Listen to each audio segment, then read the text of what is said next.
तो आज दिन की शुरुआत हो गई हमारे वॉचमैन अंकल को देख के, उनका चेहरा देख के और स्माइल देख के। तो वो कपड़ा धो रहे थे। फिर हम निकल गए अपना सीएनजी भरने। तो अस्सलाम वालेकुम दोस्तों, सत श्री अकाल, कैसा का है, केम छो, मुंबई मीरा रोड। हम निकले हैं मुंबई से नवसारी के लिए और ये हमने अपना सीएनजी फुल कर लिया।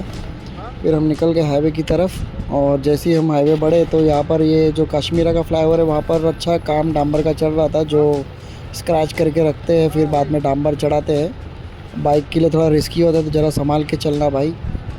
और उसके बाद फिर हम निकले आगे तो थोड़ा थोड़ा बढ़ते गए और ये मैंने क्या ना हेलोजन लाइट लगाया था ना, तो भाई थोड़ा विजिबिलिटी बहुत अच्छी दिख रही थी। क्योंकि पहली बार दूसरी बार जब मैं जाता था सूरत वगैरह या दमन तो कुछ दिखता नहीं था।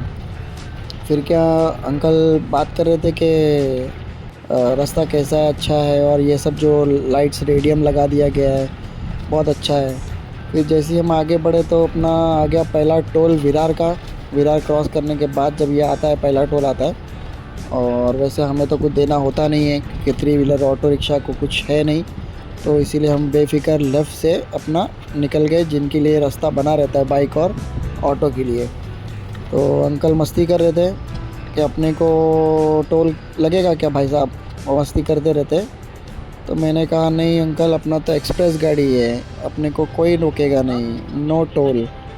तो फिर अब निकले। फिर अंकल बोले चलो पहले ही चाय पी लेते और थोड़ा नाश्ता कर लेते ताकि आगे फिर क्या है रुकावट ना हो।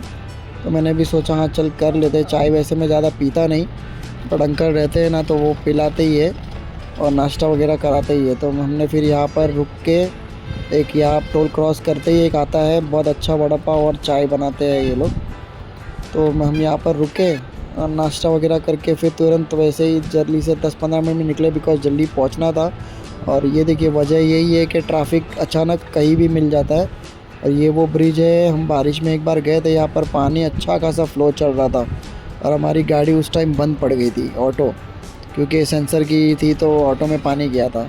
फिर ये हम निकल गए तो 7:15 तक सनराइज़ का टाइमिंग था, तो वो सुबह होते होते चालू हो गई थी और दिन दिखना चालू हो गया था, तो थोड़ा अच्छा लग रहा था। और ट्रैफिक जो है लेफ़्ट में आप देख सकते हैं भाई, ज़ोरदार हो गया था क्योंकि वहाँ पर हो गया था ट्रक का एक्सीडेंट। तो इसीलिए हमने थोड़ा सा दिमाग लगा के मैंने लेफ़्ट के नीचे से लिया जैसे जैसे सब निकल रहे थे, और हमको सर्विस रोड से ऑपोजिट में रॉन्ग वे से मिल गया। हालांकि जाना नहीं चाहिए बट मजबूरी थी, क्या करें। तो ये जैसे ही क्लियर हुआ ना दोस्तों, तो भाई हमारा कम से कम ना 1 घंटा बच गया होगा। तो फिर वैसे ही हम निकले सर्विस रोड से जाते जाते। और ऑटो जो एक गाड़ी के पीछे एक गाड़ी रहती है ना तो ज़्यादा अच्छा रहता है, वरना सामने से कोई आ जाए तो समझ में नहीं आता है। फिर हमें जैसे क्लियरेंस मिला तो हम आ गए लेफ़्ट साइड में और अपने वही रोड पे। और फिर जो रास्ता मिला है ना दोस्तों, इतना क्लीन और क्लियर कि पूछो मत, मज़ा ही आ गया चलाने में। और रास्ते है ना भाई इतने स्मूथ हो गए ना। हाँ थोड़े बहुत सीमेंट के रास्तों पे जैसे आप देख रहे खड्डे हैं जो टूटे हुए रहते हैं ना, बनाने के टाइम पे थोड़े हो जाते हैं और कोई उस पर गाड़ी चढ़ा लेता है। फिर दोस्तों सुबह हुई और यहाँ पर देखिए पहाड़ का व्यू कितना मस्त है। जैसे जैसे हम आगे बढ़ते गए रोड अच्छा खासा खाली था। और एक और वजह ये भी थी, जो ट्रैफिक थी पीछे जिसमें गाड़ियाँ काफ़ी अटक गई थी, तो गाड़ियाँ आगे नहीं आ रही थी, तो हमको क्लियरेंस अच्छा मिल गया था। हम फिर बढ़ते गए और जैसे ही हम आगे निकले तो फिर ये अपने को यहाँ पर एक टोल नाका आया जो दूसरा आता है। उसका नाम तो मैंने देखा नहीं बट ये एक टोल आता है। फिर वहाँ से हमने सोचा चल अब यहाँ पर रुक के मतलब नहीं है, क्योंकि फटाफट हमें एक जन को पिकअप करना था बिलाड़ से, जो अंकल के ही भाई थे जो हॉस्पिटल का रास्ता बताने वाले थे। तो ऐसे ही टोल निकले। ये टोल भी देखिए बहुत बड़ा है, अच्छा खासा क्लियरेंस है यहाँ पर। फिर बस धीरे धीरे 60-70-50 ऐसी स्पीड पे हम निकलते गए। और क्या है ना भाई, यहाँ पर ट्रकों से थोड़ा बच के चलना चाहिए, क्योंकि ट्रक है ना भाई चलती तो सीधी है लेकिन अचानक अगर यहाँ वहाँ हो गई ना तो कुछ समझ में आता नहीं है। फिर तो ऐसे ही ये बाइक वाले को थोड़ी तकलीफ़ हो गई थी क्योंकि यहाँ पर आ गया फिर बिलाड़ के पहले चेक पोस्ट आता है, तो यहाँ पर स्लो हुआ अचानक से। और ये ऐसे टर्निंग होती है ताकि रुकाने के लिए गाड़ी स्लो हो जाती है। और हमारे ट्रैफिक हवलदार सब खड़े थे, किसी ने रोका नहीं बिकॉज़ ये यहाँ पर ऑटो रिक्शा को इतना कोई देखता नहीं है। फिर हम आ गए अपना बिलाड़ के आगे आता है ये परमिट निकालने के लिए। अभी 50 रुपीज़ का परमिट निकालते हैं यहाँ पर। और यहाँ बैठा था अपना छोटू भाई, मतलब छोटा बच्चा बैठा था। अंकल वही पूछ रहे थे कि भाई कौन है इधर पे, कौन है, क्यों दिख नहीं रहा था, वो नीचे था। फिर हमने निकाल लिया और फटाफट निकल गए फिर से। और जिनको पिकअप करना था उनको पिकअप कर लिया, जो कि आपको दिख रहे होंगे लेफ़्ट साइड में। और फिर उनको लेते ही फिर एक टोल आ गया बिलाड़ के बाद। क्यों वहाँ पर फिर हमने सोचा कि चल सीएनजी भर लेते हैं, क्योंकि अंकल ने बोले फिर आगे मिले ना मिले। तो एक और बार हमने सीएनजी भर लिया। पहले भरा था 235 का और ये हुआ 232। तो सीएनजी तो था बट फिर भी रिफ़िल कर लेना ज़्यादा सेफ़ रहता है, बिकॉज़ आगे मिले ना मिले बंद हो जाए तो। फिर यहाँ पर दोस्तों जो रास्ता मिला है ना, इतना स्मूथ रास्ता, कसम से बोलता हूँ कि रास्ते बहुत अच्छे हो गए हाईवे के। पहले जो हम डरते थे ना खड्डों के लिए, हाँ इतना है कि मेरा जो शॉकअप है ना वो थोड़ा सही नहीं है, मुझे बनाना है। फिर रास्ते क्या है ना, रास्ते इतने अच्छे हैं ना कि शॉकअप अगर अच्छा रहे ना तो बहुत मज़ा आता है चलाने को। फिर ये आ गया एक टोल, मतलब अभी टोटल हमें 4 टोल मिल चुके हैं। और हम लोग पहुंचने वाले थे वलसाड़ की तरफ। और ये जो हम जा रहे थे नवसारी, ये वलसाड़ के भी आगे है। तो ये टोल क्रॉस किए हमने, तो यहाँ पर भी थोड़ा सा स्लो हो गया था। और फिर हम निकल गए, यहाँ पर भी कुछ खास था नहीं चेकिंग वगैरह। तो फटाफट मैंने कट मार के मतलब चल अब निकल जाते, रास्ता क्लियर है तो। क्योंकि एक बार कहीं ट्रैफिक मिल गया ना दोस्तों फिर बहुत मुश्किल हो जाता है। फिर ये हम सिटी के एंटर हुए, तो वैसे ही यहाँ पर मैंने सोचा चल यहाँ का व्यू भी देख लेते, कैसे यहाँ की ऑटो है, गाड़ियाँ है और लोग है। बहुत ही मज़ा आ रहा था अलग सिटी में जाने का और अलग सिटी में जाके चलाने का गाड़ी अपनी। और लोग देखते हैं भाई ये मुंबई की ऑटो, पता चलता है कलर से और इससे पता चल जाता है नंबर से। तो फटाफट हम लोग पहुँचे। फिर जैसे जैसे आगे बढ़ रहे थे तो ये क्या है, मैं मैप देखकर ही चल रहा था। उन्होंने नाम बता दिया था ना, तो मैं मैप से ही चल रहा था।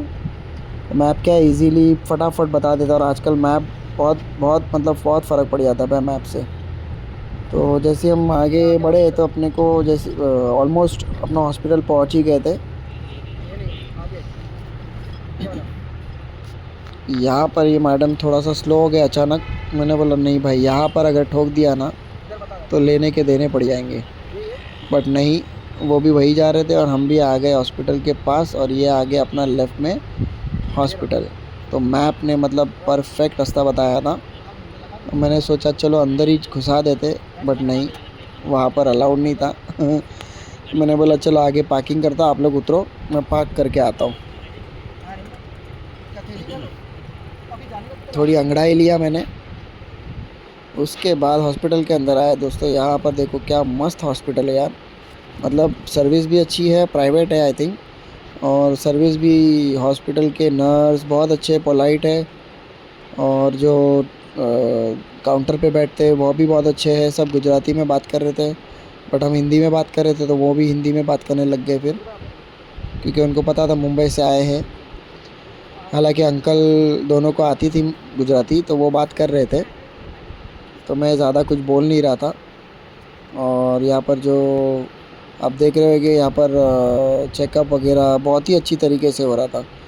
और ये हमारे फाइनल डॉक्टर थे जिनसे सलाह लेना था, जिनके पास रिपोर्ट आई थी सब स्कैनिंग वगैरह करके। तो मुझे क्या है ना, थोड़ा अंकल को ऐसा है कि रिपोर्ट उनको देखना रहता है या नहीं मिलेगी फाइल हाथ में, तो मुझे बोलते रहते ज़रा रिकॉर्ड कर लेना, रिकॉर्ड कर लेना। तो मैंने चुपके से रिकॉर्ड कर लिया। उसके लिए माफ़ी चाहता हूँ हॉस्पिटल वालों से, जबकि अलाउड नहीं है, बट मैंने थोड़ा सा कर लिया। और बताया फिर उन्होंने जो है, जो चल रही है ट्रीटमेंट वही ट्रीटमेंट जारी रखी है, उसके अलावा और कुछ कर नहीं सकते फ़िलहाल के लिए। फिर क्या, हम यहाँ पर जैसे ही हुआ काम तो मैंने बंद कर दिया, बिकॉज़ क्या है ना, ज़्यादा रिकॉर्डिंग फिर अच्छा नहीं लग रहा था। और डॉक्टर बहुत जॉली थे, अच्छे से बात कर रहे थे, अच्छे से एक्सप्लेन कर रहे थे कि क्या करना है आपको और कुछ टेंशन लेना नहीं है, कुछ होने वाला है नहीं टेंशन लेके। जो कि लाइफ का एक ही मंत्र है, टेंशन लो लेकिन इतना मत लो कि अपनी सेहत पे असर हो जाए। तो बस फिर क्या, हमने इनसे सलाह लेकर, और अंकल की चेकअप हो रही थी तो मैं एक साइड में हो गया फिर। और कोशिश करके रिकॉर्डिंग को मैंने बंदिश कर दिया था बिकॉज़ ज़्यादा दिखाना भी अच्छा नहीं था। बट नहीं, डॉक्टर बहुत अच्छे थे और हॉस्पिटल की जो हॉस्पिटैलिटी थी बहुत ज़्यादा अच्छी थी।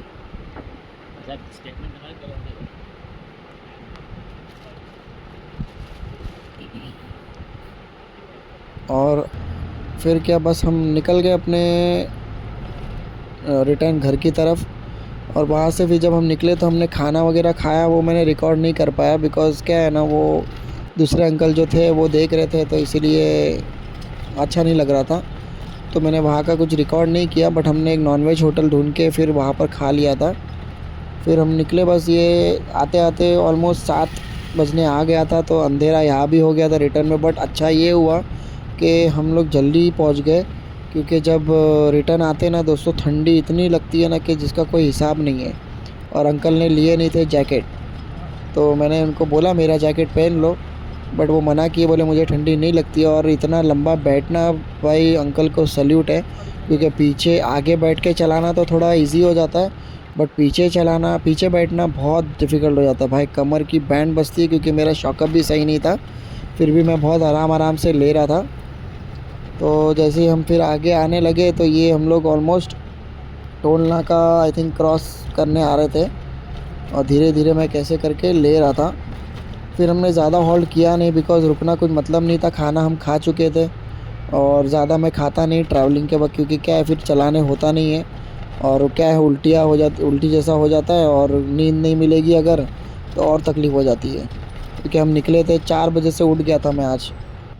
तो बस यही था अपना लंबा सफ़र का रिकॉर्डिंग। अगर आपको अच्छा लगा हो तो लाइक कमेंट ज़रूर करना, और अपनी राय बताना कि क्या आपको देखना था और कैसा। मिलते हैं फिर अगले व्लॉग में, तब तक के लिए अल्लाह हाफ़िज़, टेक केयर, दुआ।